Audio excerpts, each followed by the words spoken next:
I rise today to speak a little bit about the current state of affairs with respect to our relationship with China and our nation's response to it. And I do so at a time when I'm yet again sitting in an empty House chamber, as I often am when I'm speaking here, because we don't really have debate here on the floor of the House, even when it's on important topics. We have votes today, for example, on 12 what we call suspension bills. Tomorrow, we're likely to have votes on another, 5 or 6 suspension bills, while we wait with bated breath as to whether or not our colleagues on the other side of the aisle will produce the ever-waited-for legislation to further cripple our economy, spiral us into massive amounts of debt, raise inflation, pay people not to work, disrupt the supply chain. But we're all waiting around while my colleagues on the other side of the aisle are literally fighting over which horrible bill they can unleash upon the American people. It's really quite extraordinary, if you think about it. The People's House. We're sitting here debating, are we going to have a $1.5 trillion disastrous bill or a $3 trillion disastrous bill? Are we going to play games and cut that $3 trillion bill in half by cutting the time in half with the same disastrous policies? But that's precisely what my colleagues on the other side of the aisle are doing. Meanwhile, China is preparing to kick our rear ends. And we're all sitting here playing tiddlywinks, fumbling around, talking about climate change and diversity quotas and chief diversity officers. And China is actually preparing to kick our rear ends. Recently, as many of my colleagues know, China tested a nuclear-capable hypersonic glide vehicle carried on a rocket that flew low-orbit space, circling the globe before speeding towards its target, only missing by about 24 miles, a test that was reported to have, quote, stunned the United States military. Well, that is concerning both because of the capabilities of the Chinese and the fact that our U.S. military was stunned. Both of those two things are concerning. Chairman of the Joint Chiefs of Staff, Milley, interrupting, no doubt, a particularly enthralling session of diversity, equity, and inclusion over the Department of Defense at the Pentagon, bolted out from that really important session and said in an interview that the Chinese military was, quote, expanding rapidly, and the recent missile test is close to a, quote, Sputnik moment. Indeed, this test comes after recent revelations that China has constructed and is making significant progress developing at least 250 new missile silos at as many as 3 locations across China, fueling a rapid nuclear buildup. In the wake of Biden's disastrous Afghanistan withdrawal, China is increasingly willing to increase hostilities towards Taiwan. Just last week, Taiwan's president said the threat from China is growing every day. She said, quote, when the authoritarian regimes demonstrate expansionist tendencies, democratic countries should come together to stand against them. Taiwan is on the front lines. This is a nation of 23 million people opposed to communism. Where is President Biden? Where's this Congress? Where are my Democratic colleagues? Wrestling around with their $2 or $3 trillion spend-a-thons, but not doing anything to help us figure out how to send a signal to the world that we're going to stand alongside Taiwan, but more importantly, we're going to be strong for America against a rising Chinese military. Biden recently said the United States' commitment to Taiwan was, quote, rock solid. But China's calling his bluff. And why shouldn't they, after the disastrous withdrawal from Afghanistan? Now, by the way, it's thanks to Taiwan that the world was alerted to the coronavirus. On December 31st, Taiwan's CDC reported warnings of the virus's human-to-human transmission to the World Health Organization in an email. This is back at the beginning of the pandemic. January 3rd of that year, CDC Director Robert Redfield sent an email to the director of the Chinese CDC formally offering to send U.S. experts to China. January 5th, CDC Director Redfield sent another email to the Chinese CDC director, formally offering to send U.S. experts. The WHO even helped China cover up the threat. On January 14th, the World Health Organization tweeted, preliminary investigations conducted by Chinese authorities have found no clear evidence of human-to-human transmission of the novel coronavirus. February 24th, Nancy Pelosi encourages individuals to come to San Francisco's Chinatown. We can go on and on and on, but China got busy continuing their cover-up, even kicking out journalists in 2020. And now what do we know? We now know that there was gain-of-function research going on. America was funding it. And now we see precisely what was going on in Wuhan, what was going on in China, and Americans' involvement with it. The fact of the matter is, China's serious, and we are not. Let's talk about coal for a minute.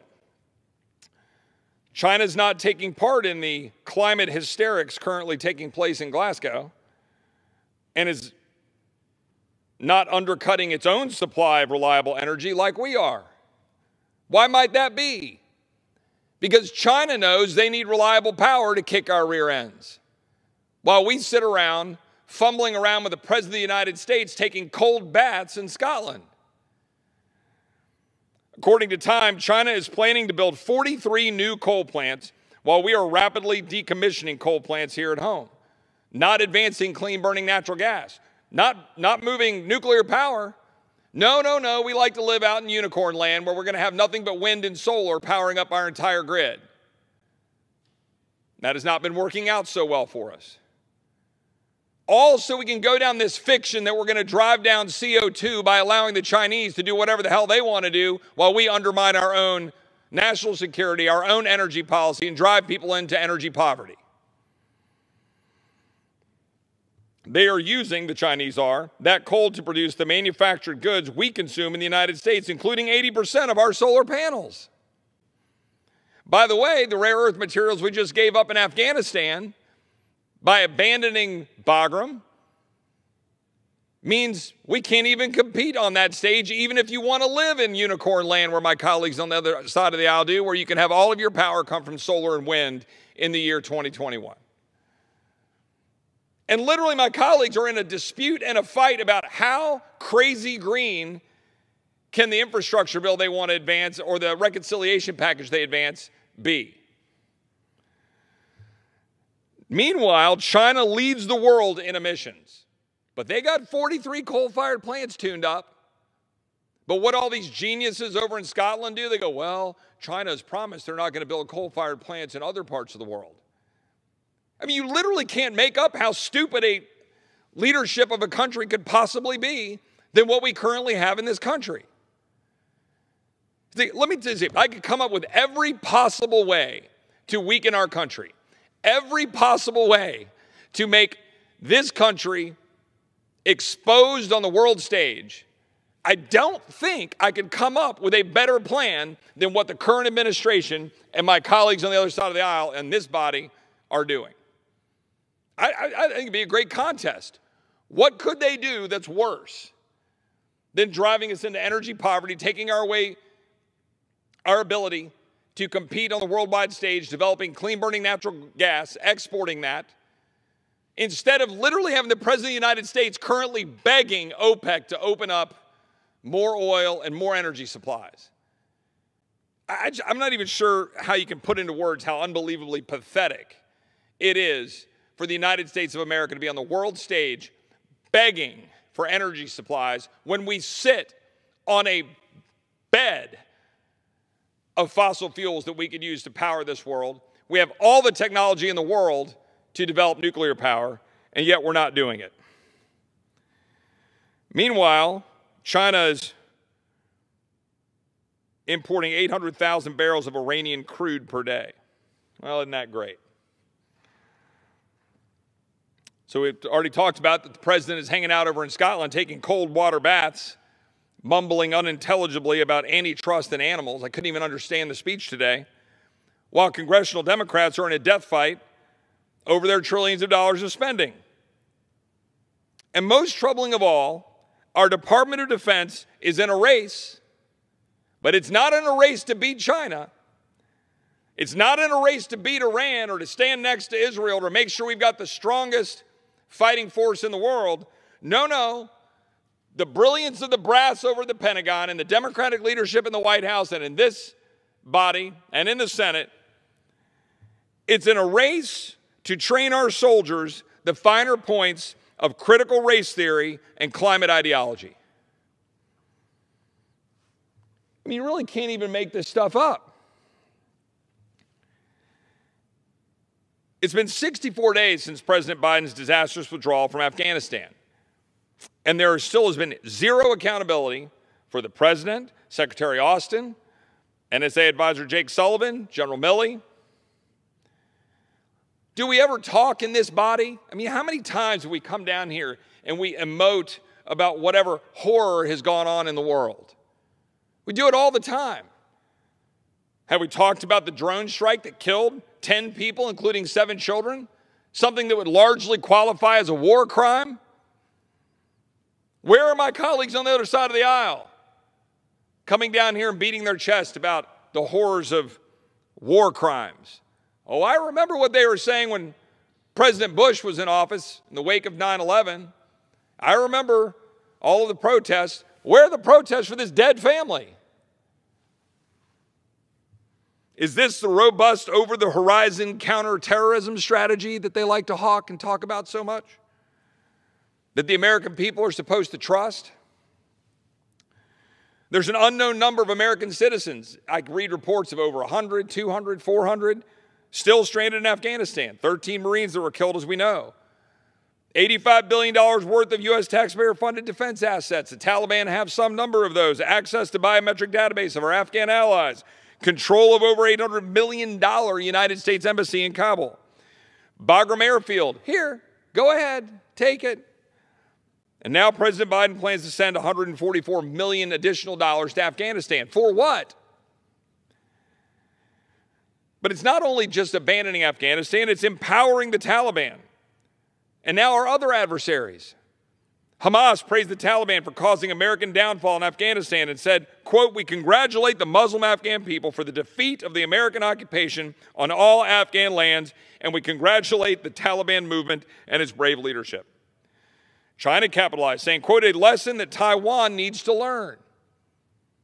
Where are my colleagues on the other side of the aisle? Do they care? Iran is set to hold a series of war drills with Russia and China. All of this is happening right now. And again, my Democratic colleagues are talking about socialism and race division and gender equality.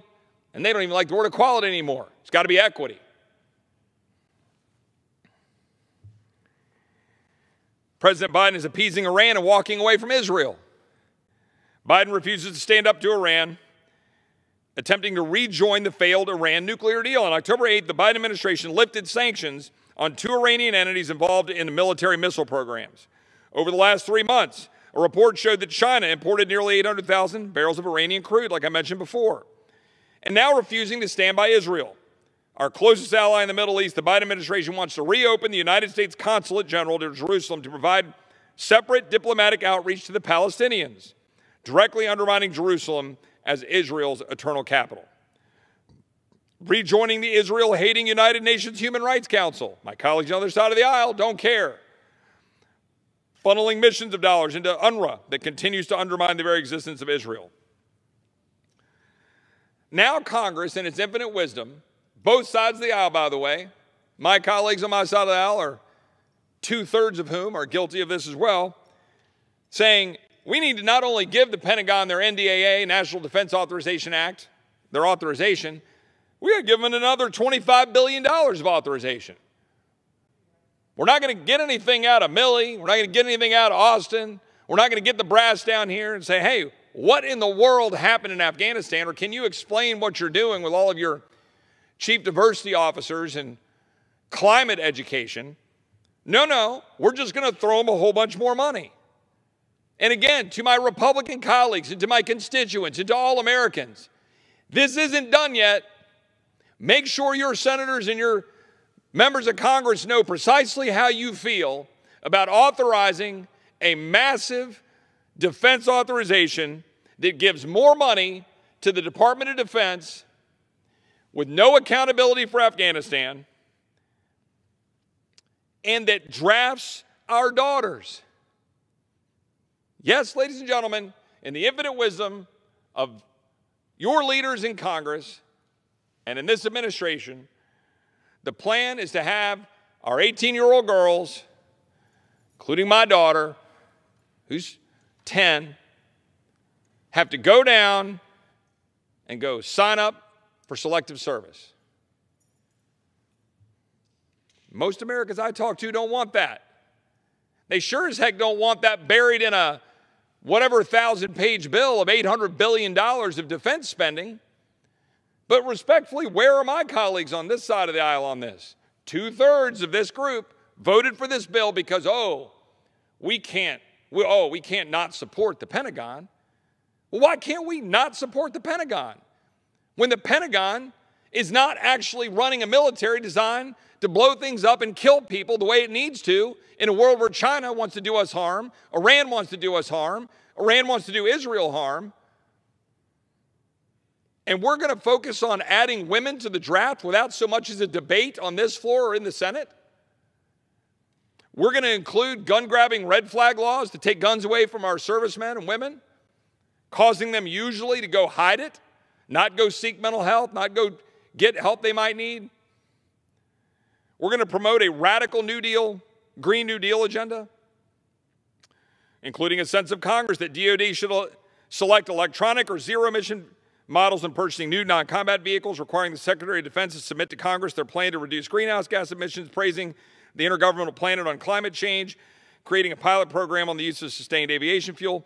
But they're promoting a woke agenda in the Department of Defense, requiring the Department of Defense to hire and train gender advisor, including creating an office of countering extremism, which would have the power to expel military members who engage in, quote, extremist activities or members of an extremist organization, codifying diversity, equity, and inclusion training requirements, subsidizing Plan B for service members, and now the Defense Climate Adaptation Plan. I mean, you can't even make this stuff up. China is sending missiles around the globe, and we are responding with a Defense Climate Adaptation Plan. In what universe do the leaders of the greatest country in the history of the world do this? In this new climate change plan, ordered by President Joe Biden and released this last week, would affect every level of command. Troops will be educated to improve their climate literacy. According to the report, the topic should be taught to all during professional development training and advanced courses. In order to properly respond, we need to have the knowledge, the tools, and the ability to make climate-informed decisions at all echelons. We continue to fund in this NDAA that my colleagues so readily supported, funding for a Department of Defense that engages in critical race theory training for service members. Last month, the Navy released a recommended reading list, this was last spring, a recommended reading list to facilitate the growth and development of sailors. One of the books on the list is How to Be an Anti-Racist, Kendi's bestseller, advocating critical race theory. Separately, the Navy's Second Fleet created a book club for sailors to read, quote, White Fragility, a book that claims white people are inherently racist. If you'd like to take a perusal at the Department of Defense website, you can find the Chief Diversity Officers, Senior Advisors for Diversity and Inclusion, the Director, Office for Diversity, Equity, and Inclusion, the Director for Disability, Equal Opportunity Policy and Compliance, the Director of the Department of Defense Diversity and Inclusion, the Director of the Commandant of the Department of Equity, and I don't even know what the acronym stands for. In this plan, this so-called plan, quote, climate change is an existential threat to our nation's security and must act swiftly and boldly to take on this challenge and prepare to damage that cannot be avoided. The Department of Defense intends to champion climate considerations inside and beyond the department. That at the Department of Defense.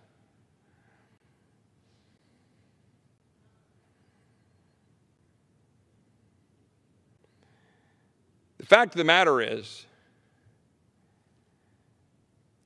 While China, Iran, perhaps the 5,000 terrorists that were released, that we'd had housed in Afghanistan, dozens, hundreds of terrorist groups across the world, they know full well that this country is not remotely serious right now about defending ourselves, defending our allies, standing alongside Israel, standing alongside Taiwan, pushing back on China, ensuring that our positioning in the Middle East is strong. Or, for example, securing the southern border of the United States, where we increasingly find individuals from state sponsors of terror, from China, coming into our southern border. It happens much more regularly than people understand or would be comfortable with. But no response from here. The response at the border, as we know, is to encourage more traffic, allow asylum to be abused, stop building the fence. There are parts of the fence sitting in a field rusting in Texas. We're paying contractors not to build the fence. But paying people not to do things is what my colleagues on the other side of the aisle are particularly good at. Let's borrow lots of money and print lots of money to pay people not to work. Let's borrow lots of money, let's print lots of money to pay people not to build a fence. I mean, can I get into the not doing things business? Maybe my colleagues would be glad to not have me not do Congress. Can I get paid to not do Congress? Since we're in the not doing things business? It's absolutely absurd what we're doing on a daily basis, endangering this country. Secretary Mayorkas, President Biden, utterly refusing to enforce our laws at the border, failing to faithfully execute the laws, refusing to use Title 42, refusing to use the migrant protection protocols. Dead bodies keep piling up in South Texas. I've talked about it here before. Again, to an empty chamber. Steak dinners are much more important than the migrants who are dying in South Texas. We talk about that, right? We have a body trailer that a sheriff had to haul in to put the bodies in the body trailer. Does anybody care? Does anybody care about the rape trees? Does anybody care about the stash houses where little girls get raped? Does anybody care about the cartels making tons of money? Moving people, by the way, into our country who want to hurt us. Rather than exporting the rule of law and building a strong relationship with Mexico and building a strong relationship with Guatemala, El Salvador, Honduras, the rest of the Western Hemisphere, to kick China's butt, we're retreating. We're importing lawlessness, importing people that aren't always wanting to do us good. And we're endangering our country in the process. We're shutting down power plants. China's building power plants. Our president is literally sitting over with a bunch of leaders who flew 40 some odd private jets to hang out and preach about climate change, and they're not going to dent climate change. We got out of the Paris Agreement and we outperformed the Paris Agreement. How? By clean burning natural gas, exporting it, and working to try to use technology and innovation around the world to have clean, abundant energy that empowers human flourishing. There are billions around the planet right now that would die to be sitting in a room like this with air conditioning or heating and lighting. They're burning dung, wood, paper, whatever they can get. And we got all these holier-than-thous running around preaching to people, taking cold water baths, seeking to truly decimate human life, undo human flourishing, all in the name of bowing down to the altar of a secular worship of a planet that they're actually harming with their absurdity. And in the process, endangering us through our national security while China builds coal-fired plants, while China builds missiles.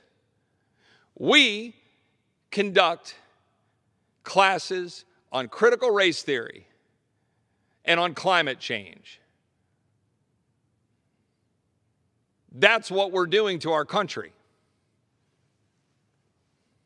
as we look ahead next week, this body will not be meeting and we will be celebrating Veterans Day. And every single one of us will no doubt go to an event, try to visit with veterans, thanking them for their service.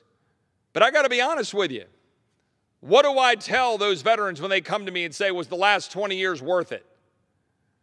I tell them it was worth it because they fought and they stood up to defend this country, to keep terrorists from attacking us on this soil. But they're asking a reasonable question when the President of the United States abandons America, abandons assets, empowers our enemy, empowers China, leaves our border open, destroys our economy, undermines our ability to produce clean-burning energy, leaves a future for our children weaker against the world without the ability to have the kind of flourishing and prosperity that you deserve as Americans. I don't know what the result's going to be in Virginia tonight, but I know one thing: there's a lot of American people awakening to the absolute disaster that is being inflicted on this country by a radical leftist regime, whether it is in this body, in the Senate, in this administration, or in the Capitol building designed by Jefferson in Richmond, Virginia, or in the halls of the school board in Loudoun County, sitting on their hands, allowing another little girl to get sexually assaulted because they wouldn't actually address the fact that a girl had been assaulted, and they knew it, and they did nothing about it. And then the Democratic candidate in Virginia says, parents have no place in the school board. But you guess what? The American people think they do, and they're right. The American people know we should have parents in the school boards, parents in the classrooms impacting what their kids are learning.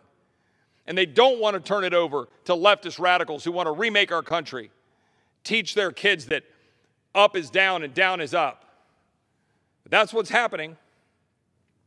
The American people are waking up around this country. They're awakening in Virginia. They're awakening in Texas. They're awakening where they're kicking out people from their school boards. And they're awakening to an administration that wants to destroy our ability to compete and beat China. Well, we're not going to do that. We're going to beat China. We're going to stand with Israel. We're going to have clean burning energy. We're going to be able to power our homes. We're going to be able to teach our kids what they ought to learn. We're going to stand up that there are men and women. We're going to stand up for the greatness of this country. We're going to provide the opportunity for them, not by lecturing them, not by mandating to them, not by telling them they've got to go get a vaccine, not by shutting down businesses, not by walking away, but by boldly carrying forward the America that we know through the consent of the governed, doing that which we can do as Americans without begging for permission from a government that wants to weaken our country rather than advancing it. Madam Speaker, I yield back.